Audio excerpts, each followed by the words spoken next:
Hello बच्चों, कैसे हैं? आशा करता हूँ बहुत अच्छे होंगे, स्वस्थ होंगे। तो चलिए, अभी तक हम लोगों ने जितना पढ़ाया है आप लोगों को परिमेय संख्याओं के बारे में, उसका सार यहाँ हम लोग थोड़ा सा डिस्कस कर लेते हैं कि परिमेय संख्याओं से संबंधित महत्वपूर्ण तथ्य क्या है।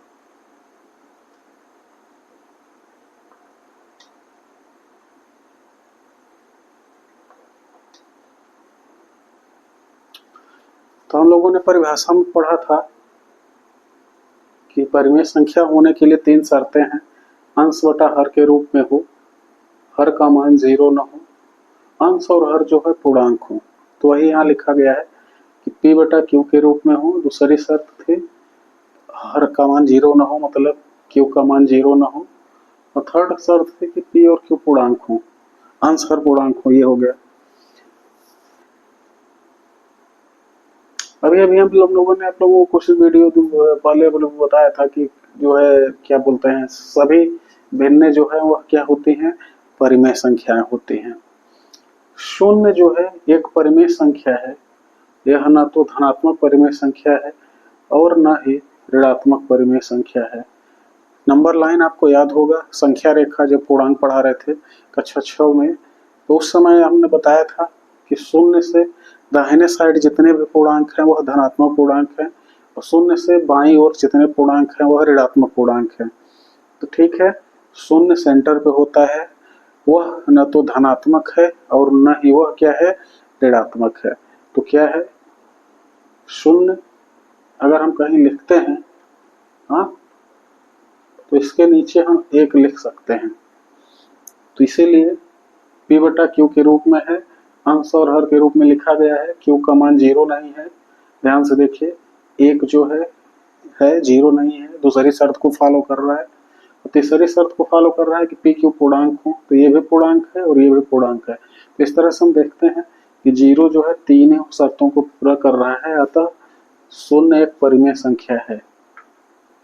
यह न तो धनात्मक परिमेय संख्या है और न ही ऋणात्मक परिमेय संख्या है। शून्य की स्थिति नंबर लाइन पर आप लोगों से क्लियर है। संख्या रेखा पर आप लोगों ने देखा होगा कि शून्य सेंटर पे रहता है। हाँ, इधर जो है धनात्मक और इधर क्या होता है, ऋणात्मक पूर्णांक होता है। तो इस तरह से कॉन्सेप्ट क्लियर। जिन परिमेय संख्याओं के अंश और हर या तो धनात्मक हो या ऋणात्मक हो उन्हें भिन्न कहा जाता है। भिन्न होने की शर्त हम लोगों ने वीडियो में क्लियर किया था कि भिन्न के लिए उसे धनात्मक होना आवश्यक है।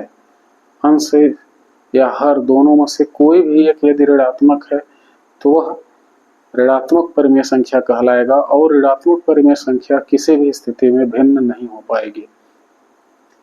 अगर अंश और हर दोनों ऋणात्मक हैं तो अंश और हर में -1 से गुणा कर लेंगे तो वह धनात्मक परिमेय संख्या में बदल जाता है। उसी के आधार पे हम लोगों ने क्या कहा है, जिन परिमेय संख्याओं के अंश और हर या तो धनात्मक हो या ऋणात्मक हो तो उन्हें भिन्न कहा जाता है। तो वो इसलिए कहा जाता है कि उसमें हम लोग हर और अंश को -1 से गुणा करके चेंज कर लेंगे यदि माइनस में है। समान है, अगर धन है तो कोई बात नहीं, धन धन वो तो भिन्न हो गया है। ऋण है तो उसे हम -1 से ऊपर नीचे गुणा करके धन में बदल लेंगे, तब उसे भिन्न कह सकेंगे। सभी परिमेय संख्याएं भिन्न नहीं होती हैं। उदाहरण के तौर पे कुछ धनात्मक पूर्णांक हैं, कुछ ऋणात्मक पूर्णांक हैं।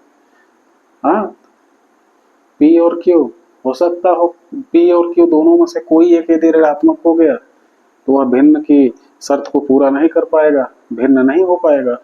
लेकिन परिमेय संख्या तो है ही, लेकिन प्रत्येक भिन्न जो है परिमेय संख्या होती है। सभी परिमेय संख्याएं भिन्न नहीं होती हैं। उदाहरण के तौर पे ऋण 3/4 यह एक परिमेय संख्या है लेकिन भिन्न नहीं है। किसी भी परिमेय संख्या की अनंत समतुल्य परिमेय संख्याएं होती हैं। समतुल्य वाले वीडियो में हम लोगों ने बताया था कि कोई भी परिमेय संख्या हो उसमें शून्येतर पूर्णांक से आप गुणा कर दीजिए और आप अनंत समतुल्य परिमेय संख्याएं प्राप्त कर सकते हैं।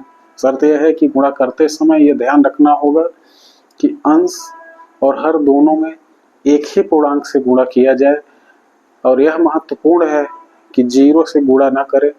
शून्यतर पूर्णांक से ही गुणा करें, चाहे वो धनात्मक पूर्णांक लें या ऋणात्मक पूर्णांक लें। अंश और हर में गुणा करते समय ध्यान रखें इसको। और इस तरह से हम कितनी समतुल्य परिमेय संख्याएं ज्ञात कर सकते हैं, अनंत समतुल्य परिमेय संख्याएं ज्ञात कर सकते हैं।